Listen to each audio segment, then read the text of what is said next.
इस क्लास में हम लोग ओमिटेड वर्ड को सॉल्व करने वाले हैं। इसके पहले हम लोगों ने एक्सरसाइज नंबर 6 को सॉल्व किया था, उसमें 3 एग्जाम्पल्स थे, तीनों को हम लोगों ने देखा था। तो चलिए अब बारी है ओमिटेड वर्ड की। Omitted word in the sense ये होता है कि इस लाइन में, ये जो लाइन यहाँ पे दिया गया है, इस लाइन में कहीं ना कहीं एक वर्ड जो है वो छोड़ दिया गया है। One word has been omitted in each line. ठीक है, अब आपको उस मिसिंग वर्ड को साथ ही साथ the word that comes before and the word that comes after, ये भी दोनों को आंसर में लिखना है। इसका मतलब ये यहाँ पे देखिए हैड का यूज किया गया है, लेकिन हैड का यूज कहाँ किया गया है? प्रोसेसन और स्टार्टेड के बीच में हैड का यूज किया गया है। इसका मतलब कहा जा रहा है कि आपको वो भी वर्ड लिखना है जो आंसर के पहले आ रहा है, और वो भी लिखना है जो आंसर के बाद में आ रहा है, और बीच में आपको आंसर लिखना है। तो ये लिखने का काम आप करेंगे। मैं बस ये बताऊंगा कि इस जगह पे आपको हैड फिल करना है और मैं यहाँ पे आपको आंसर लिख दूंगा। लेकिन आपको बिल्कुल स्पष्ट तरीके से, जैसे यहाँ पर हैड फिल करना है, अगर यहाँ पे हैड फिल करना है तो आपको पहले प्रोसेसन लिखना होगा और फिर हैड लिखना होगा यहाँ पे, और फिर स्टार्टेड, जिस तरीके से ये लिख कर दिया गया है। ठीक है, इसी तरीके से आपको आंसर लिखना है। लेकिन मैं सिर्फ यहाँ पे आंसर राइट करूँगा और यहाँ पर प्लेस बताऊँगा कि यहाँ पे कहाँ किस जगह पे आपको उसको फिल करना है। ठीक है, उम्मीद है कि मेरी बात आपको समझ में आई होगी। तो चलिए स्टार्ट करते हैं ओमिटेड वर्ड के इस एग्जाम्पल को। ठीक, चलिए तो देखिए सबसे पहले कहा जा रहा है कि द मैरिज प्रोसेसन स्टार्टेड। यहाँ पे प्रोसेसन के बाद हैड लगाया गया है क्योंकि यहाँ पे ये वर्ब की सेकेंड फॉर्म नहीं बल्कि वर्ब की थर्ड फॉर्म है। तो यहाँ पर आपको चाहिए हैड, हैड के बाद ही वर्ब की थर्ड फॉर्म आती है। मतलब जो मैरिज थे वो स्टार्ट हो गई थी। When I the bridegroom's house. अब देखिए यहाँ पे आई के बाद कुछ ना कुछ वर्ब तो गायब है और यही वर्ब आपको फिल करना है। तो जब मैं पहुँचा ब्राइड ग्रूम्स के जो घर है, जब मैं पहुँचा तो मैरिज प्रोसेसन जो है वो स्टार्ट हो चुकी थी, इसलिए यहाँ पे हैड आएगा और यहाँ पे हैड फिल किया गया है। लेकिन जब मैं पहुँचा मतलब वर्ब की सेकेंड फॉर्म यूज करेंगे, तो इसलिए आप इस जगह पे क्या फिल करेंगे? इस जगह पे फिल करेंगे रीच्ड, REACHED। क्या फिल करेंगे? रीच्ड फिल करेंगे। इन द सेंस कि I reach the bridegroom's house, जब मैं ब्राइड ग्रूम्स के घर पर पहुंचा। All my friends to force me. जितने भी मेरे दोस्त ने उन्होंने मुझे फोर्स किया, किस लिए? To join the dance, dance करने के लिए। तो यहाँ पे देखिए ऑल माई फ्रेंड्स, उसके बाद क्या किया? फोर्स किया, टू फोर्स। लेकिन यहाँ पे ध्यान से देखिए कि फ्रेंड्स और टू के बीच में आएगा एक वर्ड बिगन, है ना? क्योंकि all my friends began to force, मेरे सभी दोस्तों ने फोर्स करना स्टार्ट किया, शुरू किया। किस लिए? ज्वाइन द डांस, डांस करने के लिए। तो आप यहाँ पे फिल करेंगे कहाँ पे? फ्रेंड्स के बाद इस जगह पे फिल करेंगे, वो भी फिल करेंगे बिगन। वर्ब की सेकेंड फॉर्म रहनी चाहिए, ध्यान में रखना है ना? फिर उसके बाद जब आगे बढ़ेंगे तो कहा जा रहा है कि आई, देखिए डैश, यहाँ पर भी वर्ब की ज़रूरत है। To their demand even though, तो यहाँ पे वर्ब क्या यूज करें? तो यहाँ पे वर्ब यूज करेंगे एग्री। मतलब जो फोर्स किए मैं एग्री हो गया, आई एग्रीड। तो यहाँ पे आप फील करेंगे इस आई और टू के बीच में एग्रीड, मैं सहमत हो गया। I agree to their demand, उनके डिमांड के लिए सहमत हो गया। Even though the doctor advised me not to exert myself, doctor ने मुझे एडवाइस दिया है कि खुद को एक्सर्ट नहीं करना है।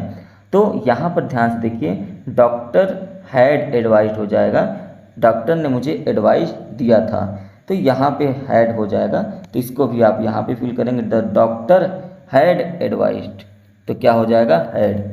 ठीक है, तो ये हो गया हैड।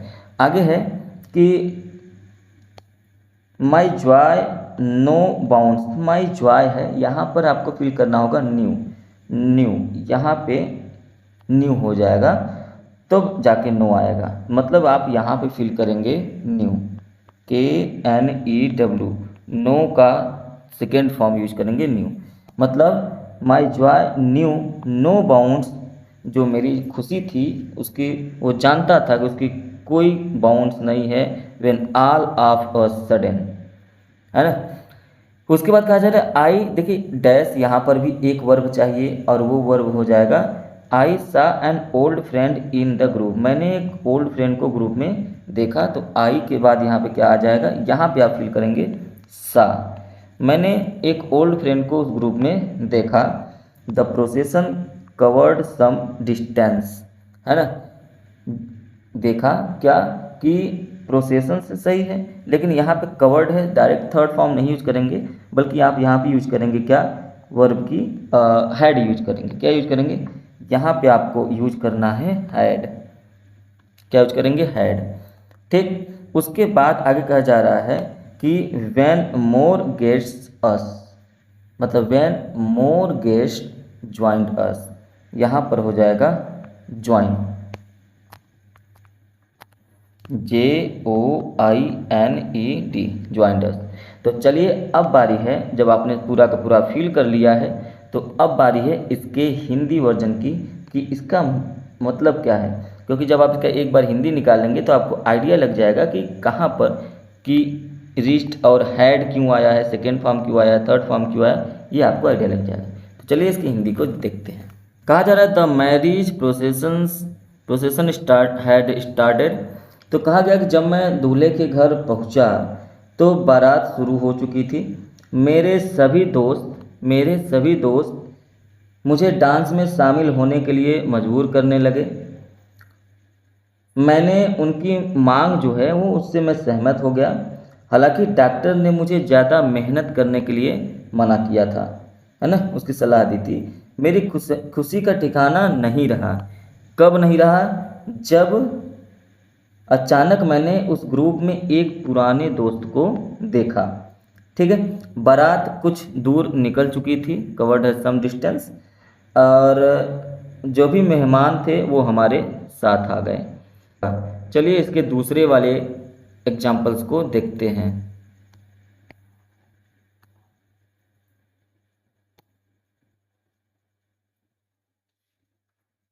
चलिए ध्यान से देखिए, कहा जा रहा है yesterday when Naina the dance party, Naina reached the dance party at her cousins house see that many. पहले हम लोग क्या करेंगे, इसके आंसर्स को देख लेंगे और लास्ट में इसके हिंदी को देख लेंगे कि इसके हिंदी में अर्थ क्या निकल रहा है। ठीक है, तो चलिए yesterday when Naina the dance party, Naina जब डांस पार्टी में पहुंची तो क्या हुआ,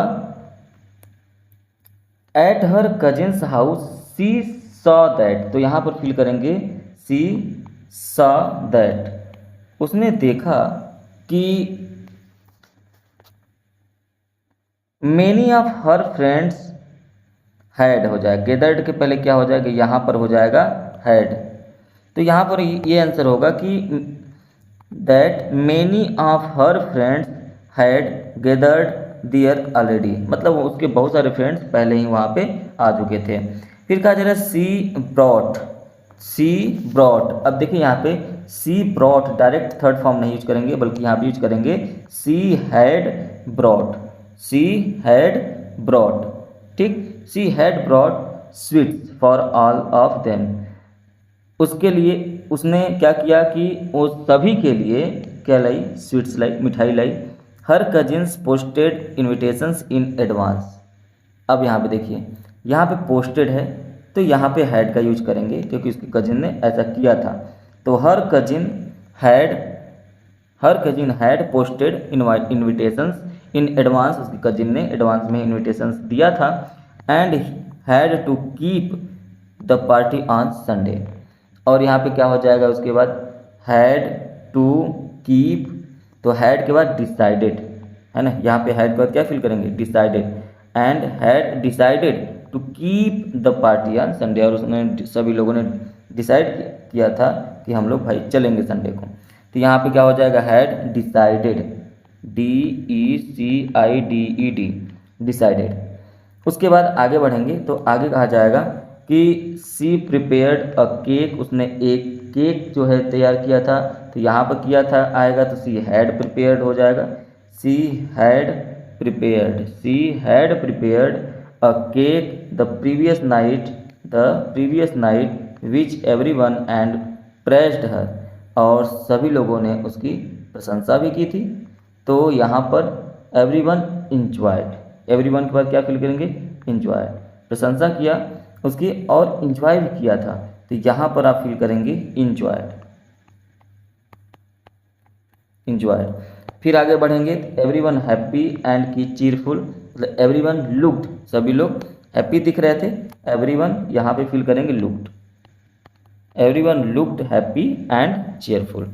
तो इस तरीके से आप ओमिटेड वर्ड को फिल करते हैं। कभी कभी आपको एक ही जगह पे, जैसे यहाँ पे अगर देखा जाए तो ये जो इंजॉयड है, आप इसके जगह पे कोई और वर्ब फिल कर सकते हैं। तो यहाँ पे कहा जा रहा है, ध्यान सुनिए, yesterday when Naina reach the dance party, जब कल नैना अपने जो है चचेरी बहन है ना, हर कजिन्स हाउस के घर डांस पार्टी में पहुंची, तो उसने देखा कि उसकी बहुत सी सहेलियां वहां पहले से ही जमा हो चुकी थी।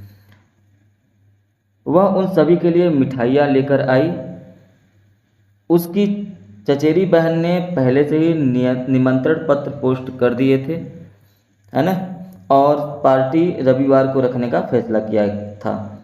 उसने पिछली रात जो है प्रीवियस नाइट को क्या बनाया था, केक तैयार किया, और जिसे सभी लोगों ने खूब जो है पसंद किया और प्रशंसा भी किया, उसकी तारीफ भी की गई। सभी खुश थे और सभी चीरफुल मतलब प्रसन्न दिखाई दे रहे थे। ठीक है, तो इस तरीके से ये आपका दूसरा और ओमिटेड वर्ड का ये लास्ट था दूसरा। इसके बाद हम लोग एक्सरसाइज नंबर 7 को सॉल्व करेंगे। यदि आपको ये एक्सरसाइजेस समझ में आए हों तो आप इसको लाइक कर सकते हैं, शेयर कर सकते हैं, और चैनल पर पहली बार हो तो सब्सक्राइब कर लीजिए। चलिए मिलेंगे एक्सरसाइज नंबर 7 में, तब तक के लिए thank you, have a nice day.